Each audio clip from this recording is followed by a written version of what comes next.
Здравствуйте and welcome to Inside Out with me, Sam Gerrans, writing from Russia. Today, I want to talk about being a Russian abroad. When I first met Russians, they were abroad, in England to be specific. They seemed more direct and pushy than I was used to. The general softening which we Brits apply to our language was, or seemed to be, unnecessary among Russians. If you said, "Would you like a cup of tea?" to a Russian, the answer would be a simple yes or no. To us Brits, this is boldness to the point of rudeness. For a Russian, he's simply answering your question. To him, it's just as if one Brit asked another, "Are you going to get your hair cut today?" The answer is a pure statement of fact. When I'm abroad, and by abroad I mean anywhere other than Russia, I cringe somewhat at the Russians I come across in my new environment. Haggling shamelessly and volubly as they brutalize the language and openly discuss the locals in Russian in their presence, they're not hard to spot. If it's a large man in flip-flops and tracksuit with no hair, pushing through a scrum of other customers to buy a diamond-encrusted hookah for a quarter of the asking price, then I know there's a fair chance I'm going to see him again at the check-in desk when I fly home. I'm not alone in disliking Russians abroad. Almost all the Russians I know affect not being able to stand each other when they're on holiday. Moscow tourist agencies also pitch as a major selling point the fact that the package tour they're trying to sell is mercifully free of Russians, which is, of course, what they tell all the Muscovites. Russians' reputation abroad is not good. The men are notoriously loud, flashy drinkers, throwing their money about and boasting about things which well-bred Europeans have the good sense to keep quiet about, even if they think them privately. The women are seen as lacking both taste and morals. And while there is no smoke without fire, of course there are many perfectly decent and well-behaved Russians abroad who go unnoticed simply because they are unassuming, because they don't waste money pointlessly and don't go to the supermarket wearing a leopard skin G-string and diamante earrings. I've recently been spending time in Spain, and while I'm loath to admit it, I have found that I have become, to some degree, an example of the same garish Russian I've always tried to steer clear of. To cut a long story short, I needed to make local calls while in Spain.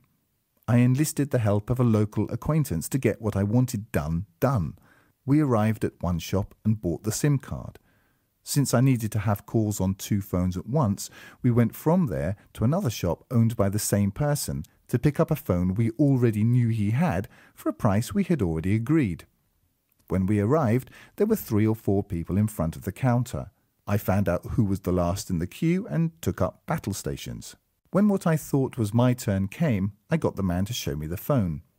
I immediately agreed the price. And in Russia, this is the point at which you pay for what you want and leave. So I put my hand in my pocket and took out the money. The man then walked off and started talking to someone else. I don't speak much Spanish, so I put my money on the counter and intimated that I was ready to pay. He continued talking to the new person, so I waited. When he had finished with that person, he then ignored me again to talk to someone else. This is not a sales technique I have ever seen used in Moscow, and it brought out my natural sense of irony.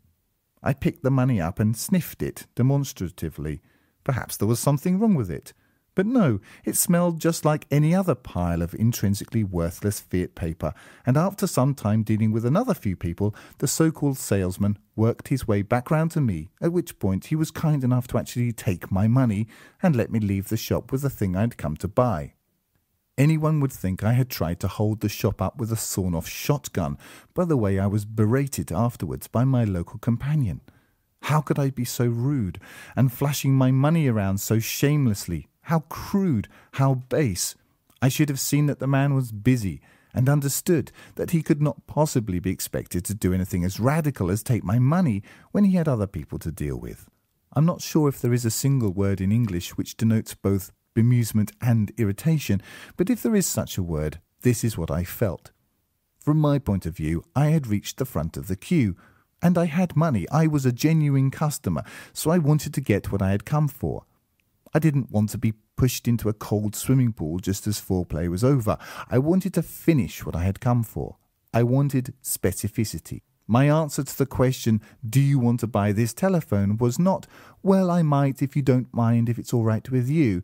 My answer was, yes, and here's the money. But this is not how things are done in Spain.